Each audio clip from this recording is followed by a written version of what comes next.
Alors que la courbe du coronavirus est dans une phase d'accélération dans la province de Québec, on va aller voir comment ça se passe dans la région avec la députée de Charlevoix-Côte-de-Beaupré, Émilie Foster. Bonjour. Bonjour. D'abord, dans un premier temps, comment allez-vous? Ça va bien, ça va vite, mais ça va bien. On a beaucoup de boulot au bureau de circonscription. Aux dernières nouvelles, là, quel est l'état de la situation dans le comté? Dans la circonscription, pour l'île d'Orléans et la Côte-de-Beaupré, il y a 10 cas recensés.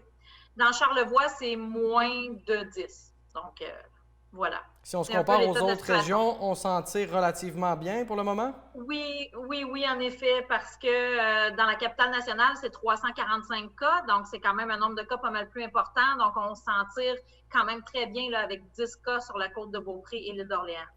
Vous l'avez dit, beaucoup de travail ces jours-ci, mais comment on a organisé le travail justement dans la circonscription, là? Si on repart là, au moment où le gouvernement a déclaré l'état d'urgence sanitaire, à partir de ce moment-là, là, comment on s'est réorganisé au niveau de l'équipe de travail? Je peux vous dire que ça chamboule toute une vie en circonscription. Je pense que la vie de tout le monde a été chamboulée, mais ça chamboule la nôtre aussi dans notre façon de travailler du côté des élus, parce qu'on a également les normes de distanciation sociale à suivre et les consignes et les règles de sécurité comme tout le monde. Donc, nous, on est en télétravail. Par contre, ça n'arrête pas. C'est les appels, les courriels, les visioconférences. Donc, on répond à tout le monde. On a reçu, là, depuis 2 semaines, 400 appels téléphoniques. On a reçu 175 courriels.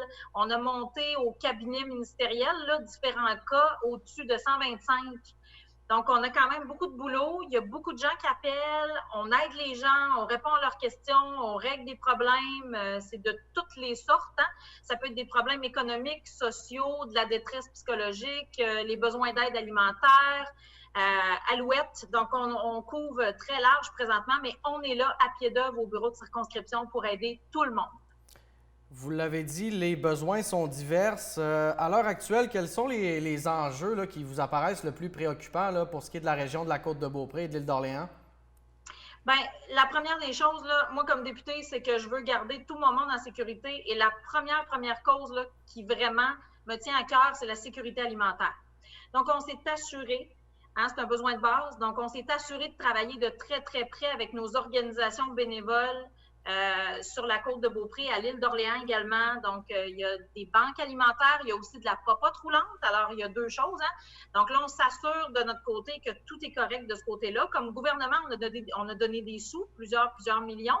Mais moi également, comme députée, j'ai mon budget de soutien à l'action bénévole qui a été doublé. On a fait l'annonce la semaine dernière. Donc, ça va me permettre, dans les prochains jours, là, on a déjà commencé à acheter des cartes d'épicerie et tout ça pour aller donner aux banques alimentaires de la côte et de l'île. Donc, on y va fort, comme on dit, parce que ça, c'est ma première préoccupation. Il faut que les gens soient capables de manger. Également, on s'assure avec les organismes communautaires autres qui œuvrent, ceux qui œuvrent de près avec les gens qui sont en détresse psychologique et tout ça, on s'assure d'être en étroit contact. Mais à date, la situation va bien. Sur la côte de Beaupré, dans l'île d'Orléans, ça va très bien.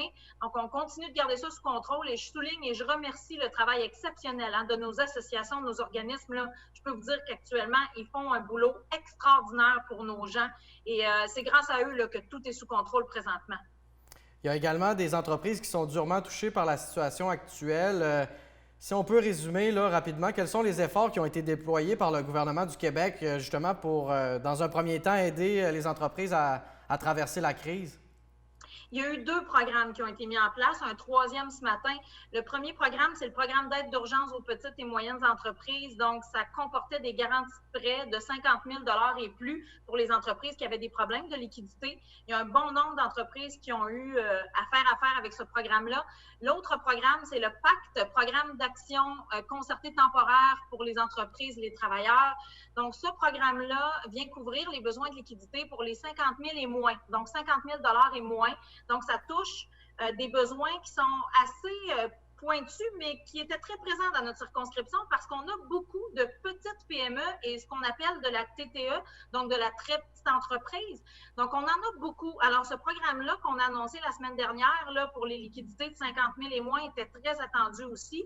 On a un autre qui est sorti ce matin, vraiment là, qui va être très utile parce que ça va permettre de pouvoir faire de la formation. Dans le fond, on va payer les formateurs pour les entreprises qui veulent faire de la formation à leurs employés en vue de la sortie de crise, entre autres. Ça peut être de la formation de toutes sortes, entre autres en télétravail aussi ou à distance. Donc, ce programme-là va être également très, très utile pour nos entreprises. Donc, on a déjà commencé à travailler la relance de l'économie québécoise? Tout à fait. Il y a un groupe de 4 ministres, le Trésor, l'économie, les finances et le travail, qui sont à pied d'œuvre. Et je peux vous dire, pour avoir parlé à plusieurs entreprises et organismes du comté, que plusieurs ont déjà eu des réunions avec ces ministres-là ou ces ministères-là, donc pour évaluer leurs besoins. Donc, on va commencer là, par consulter. On va mettre en place progressivement différents programmes pour être prêt lors de la relance. Parce que vous savez, ça va être on ne peut pas se le cacher, là. Ça va être un défi. Ça va être difficile. Par contre, avec des bons programmes gouvernementaux et la solidarité au niveau de nos entreprises, on va y arriver. Un autre enjeu là, qui relève du champ de compétences provinciales, c'est le domaine de l'éducation. Qu'est-ce que vous pouvez nous dire selon les dernières informations que vous avez à votre disposition? Bien, ce matin, d'ailleurs, on a annoncé que Télé-Québec offrirait des émissions à vocation éducative. Donc, vous pouvez trouver le tout en allant sur le site du ministère de l'Éducation du Québec.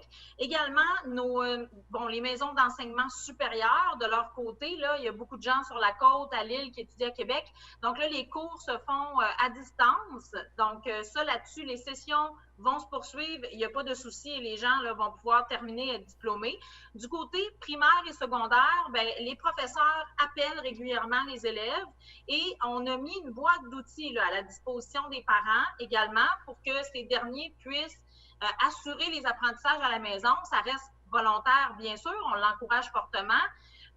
Et puis, la reprise en principe là, des cours au primaire et secondaire devrait se faire le 4 mai. Mais on continue à analyser la situation, là. Oui, tout à fait. Il y a une autre question qui relève aussi du gouvernement du Québec, c'est la question de la sécurité publique.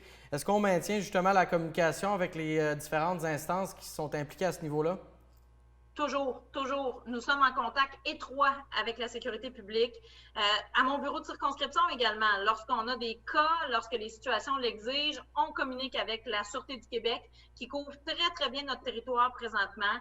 C'est certain, on encourage aussi les résidents qui seraient témoins de gens qui ne respectent pas les consignes de distanciation sociale, de regroupement, d'appeler la Sûreté du Québec. Ils sont là pour ça et présentement, je peux vous dire, là, ils font tout un boulot, sont extrêmement collaboratifs, très compétents également sur le terrain. C'est important aussi de maintenir la communication avec les municipalités du territoire? Oui, j'ai parlé à tous les maires et mairesses. Alors, je leur ai tous et toutes parlé un à un dans les 2 dernières semaines. C'était très, très important pour moi. Pour moi, s'il y avait des problèmes, s'il y avait des questions, on a adressé certaines choses parce qu'il y a des choses, des fois, qui peuvent être spécifiques à une municipalité précise. Alors, on a adressé certaines choses dans les cabinets ministériels également. Et je peux vous dire que la communication, elle est constante avec les maires et mairesses. Et d'ailleurs, je les remercie parce qu'ils sont également au front pour recevoir les demandes et les questionnements des citoyens. Et ils font un boulot vraiment extraordinaire. On a une équipe de maires là, qui est absolument géniale, avec qui j'adore travailler en tout temps. Mais là, en ces temps de crise, je peux vous dire qu'ils sont là à 100% pour leurs gens. Et on a un canal de communication qui est toujours, toujours ouvert. C'est important d'être à l'écoute de leurs besoins. Dernièrement, un des besoins de la région de Charlevoix, c'était justement d'empêcher les visiteurs là, de passer. Ça m'amène à vous poser la question, là, fermer la région de la Côte-de-Beaupré ou encore l'île d'Orléans, est-ce que c'est une option qui est envisageable ou c'est plutôt farfelu comme idée, là? Vous savez, il y a eu plusieurs cas dans les derniers jours, entre autres sur l'île d'Orléans, où est-ce que les gens affluaient, entre autres. On l'a vu dans les médias. J'ai jasé avec mes maires, j'ai jasé avec le préfet, avec la direction de la MRC également. Eux me disaient que de leur côté, ils étaient à l'aise avec l'idée de barrer leur stationnement pour empêcher que les gens s'arrêtent et puissent se regrouper, justement. Tant que les gens restent dans leur auto, la contagion, elle n'est pas là. Par contre, au niveau de la Côte-de-Beaupré, je ne vous cacherai pas qu'on a eu des discussions. Là, c'est clair qu'on discute. Par contre, c'est un autre contexte puis une autre analyse que Charlevoix. Pourquoi? Parce qu'en situation de décret d'urgence sanitaire tel qu'on l'est présentement, c'est la santé publique qui décrète de fermer une région de concert avec la sécurité publique. Il faut que ça se justifie. Donc, c'est autre contexte, autre analyse, j'aurais le goût de dire, mais présentement, c'est certain qu'on discute. On voit aussi les données. À date, la région, comme je le disais tout à l'heure, n'est pas vraiment touchée ou presque. Là, puis on veut que ça reste comme ça également. Alors, autre contexte, autre analyse, là, mais on est en contact étroit avec le CIUS sur cette question-là à mesure que les jours évoluent, que la situation évolue. J'ai oublié tout à l'heure la question des équipements médicaux là, dans les hôpitaux de la région. Qu'est-ce qu'on entend sur le terrain? Ça va bien. L'approvisionnement, comme le premier ministre le disait, c'est certain, là, on est toujours à quelques jours, à une semaine à l'avance, mais nos hôpitaux manquent de rien. Ça va bien. Il n'y a pas à s'inquiéter de ça. Il y a également un mouvement de partage et de solidarité qui a été demandé par notre santé publique et notre premier ministre au niveau provincial, c'est-à-dire que si nous, on a des besoins, il y a du matériel qui nous est envoyé, ou l'inverse. On s'assure naturellement de garder les stocks toujours très adéquats dans chaque hôpital. Et on est en train présentement de regarder avec des entreprises un peu partout au Québec qui peuvent offrir leurs services pour fabriquer, pour être moins dépendants de l'équipement qui provient de l'extérieur du pays. Donc, pour fabriquer nos choses, pour stériliser nos choses, qu'on parle de blouses, de gants, de masques, etc. Et merci parce que dans la circonscription, je peux vous dire qu'il y a des gens qui ont fait des dons d'équipements médicaux. Alors, je peux vous dire merci à ces gens-là, vraiment. C'est apprécié. Oui. En terminant, avez-vous un message particulier à transmettre à la population de la Côte-de-Beaupré et de l'île d'Orléans qui nous écoute? Je dirais, je suis très fière de vous parce que je sais que vous respectez les consignes. On le voit sur le terrain. Merci. Et surtout, continuez de les suivre, ces consignes-là. On sait que ce n'est pas toujours facile comme gouvernement, ce qu'on demande de faire comme effort. On est conscient, on le sait, mais c'est important de toujours bien se laver les mains, distanciation de 2 mètres entre les gens. Également, on ne se présente pas, on reste chez soi dès qu'on a des symptômes grippaux, là, on ne se présente pas dans les lieux publics. C'est bien important de respecter les consignes et on va passer à travers ensemble. C'est un mauvais moment à passer, mais c'est justement par ces mesures-là de sécurité, ces consignes-là, qu'on va pouvoir le plus rapidement possible passer cette courbe-là et passer à une autre phase que le confinement. Oui, j'avais tellement de points à aborder avec vous que j'en ai oublié un autre. Oui, l'achat local, je sens que ça vous préoccupe beaucoup. Là. Dès les premiers moments de la crise, vous avez créé, on peut dire, une page Facebook pour regrouper les commerçants du comté, on peut dire ça comme ça? Oui, exactement. J'ai créé une page Facebook, Achat local Charlevoix, Côte-de-Beaupré, Île d'Orléans. Donc, tous les commerçants, il y en a plusieurs là, sur la page qui viennent s'afficher. Donc, ça fonctionne bien. Donc, j'invite les gens à participer, à venir afficher leurs offres. Beaucoup de commerçants ont adapté. Maintenant, font la livraison. Il y a des services de take-out également. C'est beau de voir nos entreprises s'adapter. Vraiment, là, je les félicite et je les encourage à venir visiter la page. Il y a également des ententes là, qui ont été prises. Vous allez le voir sous peu, là, un petit peu plus particulièrement avec les chambres de commerce parce qu'on s'allie ensemble pour faire la promotion de l'achat local dans Charlevoix, à l'île d'Orléans et sur la côte également. Alors, ce sont de belles initiatives. Là, et ne vous gênez pas pour utiliser cette page Facebook-là. Achat local, Charlevoix, Côte-de-Beaupré, Île d'Orléans. Allez afficher vos offres. Les gens vont pouvoir voir ce que vous vendez. Et voilà, c'est aussi simple qu'un clic. Puis en parallèle, il y a eu le lancement aussi du panier bleu. Est-ce que c'est une initiative qui est complémentaire aux autres plateformes existantes? Oui, c'est une initiative qui est complémentaire. C'est certain que cette initiative-là, le panier bleu, va se faire davantage au niveau québécois, donc au niveau de la province. C'est une initiative qui est complémentaire. Les gens peuvent aller s'afficher dans les deux babillards sans aucun problème. Mais moi, je tenais vraiment à ce que dans la circonscription, là, on ait notre page à nous. J'y tenais vraiment. Notre circonscription, je le dis toujours, regorge de superbes commerçants, d'artisans, de restaurateurs, de producteurs. On a une circonscription qui est extrêmement réputée à cet égard-là. On en a tout plein. Donc, c'est important pour moi de leur donner une vitrine, qu'on puisse collaborer ensemble, là, parce qu'en ces temps qui sont difficiles pour les entrepreneurs, c'est important de donner un outil supplémentaire pour encourager les gens à acheter local. Je dis aux gens, achetez local. Nos entrepreneurs, présentement, en ont besoin. Donc, on continue à alimenter cette page Facebook-là. Oui. C'est important. Voilà, c'était la députée provinciale du comté, Émilie Foster. En terminant, peut-être des gens là, à remercier pendant qu'on y est? Plusieurs.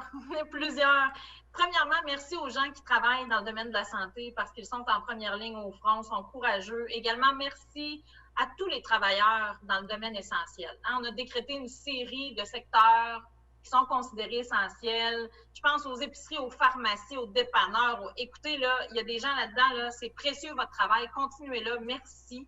Également, merci à mon équipe de circonscription qui a été sur le front avec moi depuis le début et qui l'est encore. Et on travaille beaucoup, beaucoup d'heures dans la semaine. Même si c'est en télétravail, ça n'arrête jamais, je peux vous le dire. Donc, merci à mon équipe de circonscription également. Merci à vous, les médias, qui continuez d'être là également dans cette crise-là pour informer les gens. Moi, je viens du domaine de la communication, là, fait que ça me tient à cœur. Merci aux médias. Nos médias locaux là, ont été extraordinaires. Vous continuez d'être là à temps plein pendant la crise et c'est très, très apprécié parce que c'est par vous que les consignes passent. C'est par vous qu'on peut informer la population. Donc, merci. Merci, Madame la députée. Voilà, c'était Madame Émilie Foster, députée de Charlevoix-Côte-de-Beaupré. Merci.